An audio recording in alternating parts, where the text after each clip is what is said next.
In this video, I want to quickly show something, just a few things that you can actually do on a calculator. I hope you know how to use this type of a calculator, and I just want to show maybe 2 or 3 tricks. We all know how to add, divide, and subtract numbers and multiply, so we're not going to do that. But what we are going to look at is the very first thing is how to get prime numbers. Not prime numbers, but prime factors. Prime factors of a given number. For instance, we can take a number such as 20.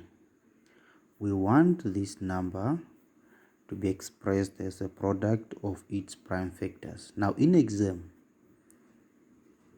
you may not be able to do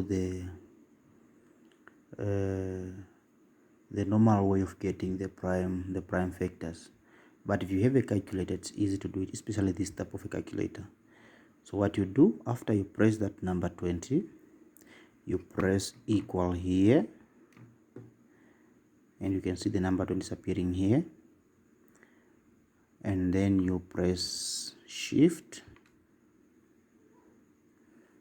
After you press shift, somewhere here, let me try to move a little bit closer, you can see we have this button here.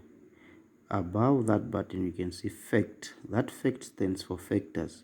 So if we press that button, we should be able to see the prime factors of 20. So let's press that button. Here's the button, and those are the prime factors of 20. It means 2 times 2 times 5. In short, you write it like that: 2 to the power 2 times 5. I think we get that. Let's take another number. Let's take, for instance, 50. After you punch the number, you press equal. After you press equal, you go to second function or shift, and then after that you come to this button here for fact, and then those are the prime factors. It's already expressed as a product of its prime factor. So in exam, you just write 50 equals to 2 times 5 to the power 2, unless you are required to show you're working. But there are other questions where especially when you are working with indices or logarithms, you will be expected to write a number as a power or as a product of its prime factors. So if you can master this skill, you will be able to answer your questions very fast. Now, what we can also do, you can recall the types of numbers. We have even numbers, we have odd numbers, we have prime numbers, we have composite numbers. Now, by definition, if you are looking at a number, for example, a prime number, we know a prime number is a number that has only 2 factors. So we can quickly check, given any number, whether it's a prime number or not. Let's take a number, for instance, 666, should be 667. Let's check if this number is a prime number. If it's a prime number, what we can do, let's do the same thing to express that number as a product of its prime factors. If it's a prime number, it will not give us, it will just remain the number itself. So we press equal, and then we press shift, and then we press fact. So this number is not a prime number because you are getting the prime factors.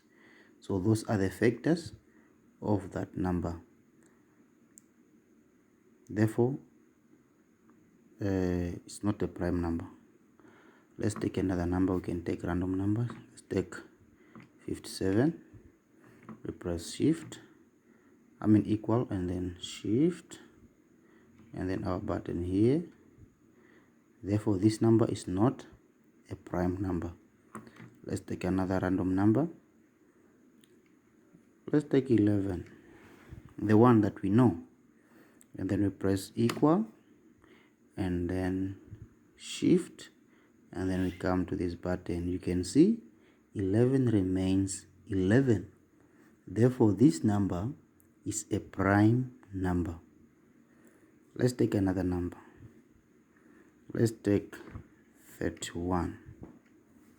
We press equal, and then shift, and then our button here. 31 remains 31. Therefore, 31 is a prime number. It has only two factors, the number 1 and itself. In short, that is how you can quickly check whether a number is a prime number or not. Yeah, in this video and the next time we'll still continue with some calculator tricks